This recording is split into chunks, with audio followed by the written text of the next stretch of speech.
You drag yourself out of bed. You push through another day, and every day, at the end of the day, you collapse on the couch, completely drained. Everyone says it's work, but here's what they don't tell you. You're not tired from your job. You're tired from being everyone's backup plan. The responsible kid. The reliable friend. The one who always says yes. Somewhere along the way, that stopped being something you do. It became who you are. And that identity is what's killing you. Part 1, how you became everyone's safety net. Here's the thing about being the responsible one. Nobody asked if you wanted the job. It started small. You did your homework without being told. You cleaned up after your siblings. You remembered birthdays when everyone else forgot. And everyone loved it. You're so mature. We can always count on you. You're the strong one. But slowly, responsibility stopped being something you chose. It became something everyone expected. At work, you're not just doing your job. You're the backup for everything.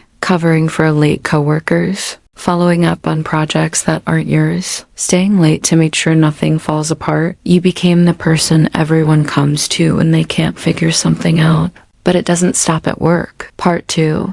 The mental load that never stops. You ever feel like you're running a second shift at home? You're the one who remembers doctor's appointments, school events, when bills are due. Your brain never shuts off. It's running background. Programs 24/7 and with friends. You're basically the unpaid therapist. The one who gets the late night calls when everything in their life is falling apart. You listen, you give advice, you show up. But seriously, when's the last time someone asked how you were doing? Then there's money. There's always money. That sibling who borrows and never pays back. The relative who expects you to cover their rent because you helped once. So now it's just assumed you always will. And here's the part that really stings. You're carrying all of this while dealing with pressures your parents never had to think about. Student loans that feel like they'll never leave you alone. Rent that eats half your paycheck. This constant expectation that you'll adult perfectly, even though half the time you're just trying not to drown. Remote work doesn't help either. Your phone buzzes at 9 p.m.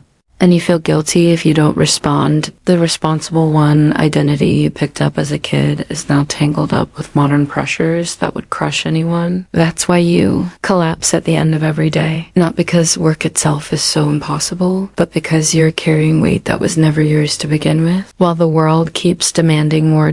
So the real question is, how did you end up here? Part 3. How your childhood wired you for this. Most responsible ones started as what psychologists call parentified children. Maybe your home was chaotic and you became the adult. Maybe your parents were struggling and you stepped up. You became the peacekeeper, the problem solver, the one who held everything together. Or maybe you were the easy kid while your siblings acted out. So you got praised for being mature, for not needing much, for having it together. Here's what happens. Your developing brain learns that love equals usefulness, that your value comes from what you provide, not because you exist. Being needed becomes the same as being loved, and that belief becomes your operating system. Part 4.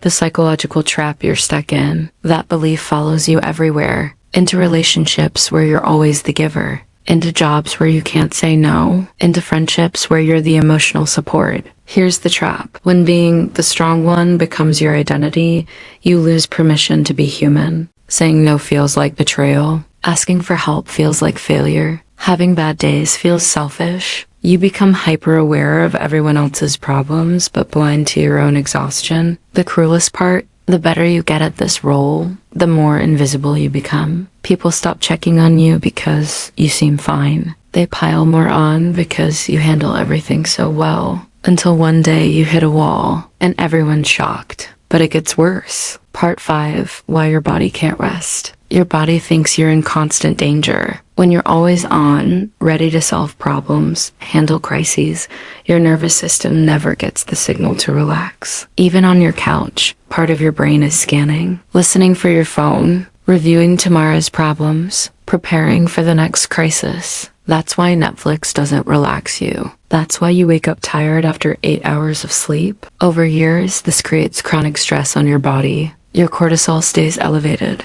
Your muscles never fully relax. Those tension headaches, that stomach knot, the bone-deep tiredness, that's your body paying the price for emotional hypervigilance. If you feel tired in a way sleep doesn't fix, this is why. If this hits close to home, you're not alone. Millions carry this invisible weight, thinking something's wrong with them. If you know someone who needs to hear this, share it with them. It might be exactly what they need to understand why they're so drained. And sharing helps me create more content for people struggling quietly. Hit like and subscribe if this resonates. Part 6. The Hidden Energy Thieves. Let me break down how this rule steals your energy on easy days. First, mental overhead. Your brain tracks everyone's progress. Did Mike finish that report? Should I check on the client? Will Sarah miss the deadline? At home, grocery lists, appointments, meal planning. If you have kids, multiply by 10. Second, automatic yes syndrome. You say yes before thinking. Yes to extra shifts. Yes to planning parties. Yes to the same relationship problems for the 20th time. Each yes seems small. Stack them up,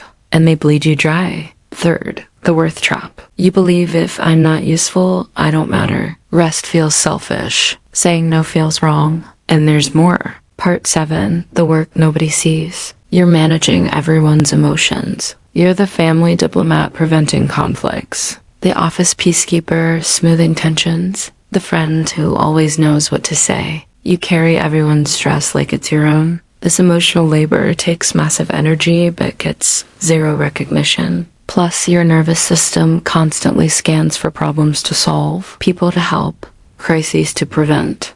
Result: exhaustion sleep doesn't fix, a brain that won't shut off, and the hollow feeling you're living everyone else's life. But here's the good news. Part 8, how to start setting it down. You can break free without everything falling apart. The solution isn't stop caring, it's learning to care without carrying. Start small. Don't answer work texts at 9 p.m. Say no to one favor this week. Let one ball drop on purpose. Watch how the world doesn't end. Create transition rituals. Tell your family, I need 20 minutes when I get home. Change clothes immediately. Take a walk first. Challenge the usefulness trap. Do something pointless. Take a bath. Watch a silly show. Sit doing nothing. It feels wrong at first. That's withdrawal from tying worth to productivity. Part 9, breaking free from expectations. Say, let me check my schedule instead of automatic yes. This gives you time to consider what you actually want. When family asks for money again, I can't help financially, but I believe you'll figure it out. They're more capable than they pretend. Stop managing other people's emotions. You can listen and care without carrying their weight. Practice tolerating disappointment. When you set boundaries, some people push back. They'll guilt trip you, call you selfish. That uncomfortable feeling when someone's disappointed, that's not evidence you're wrong. That's evidence you're finally doing something right. Closing truth. You're not tired because you're weak. You're tired because you confuse love with carrying everyone else's weight. Real strength isn't never saying no. It's knowing when to say yes and when to step back. Picture this. You finish work normally tired. The kind rest fixes. You come home present, not calculating everyone's needs. You still care deeply, but you choose when and how. The most responsible thing you can do isn't taking care of everyone else first. It's taking care of yourself so you can show up for what matters. You've been everyone's rock, but you need solid ground to stand on too. So what would happen if you put yourself on your own priority list? Not at the bottom, not last, right at the top, where you belong.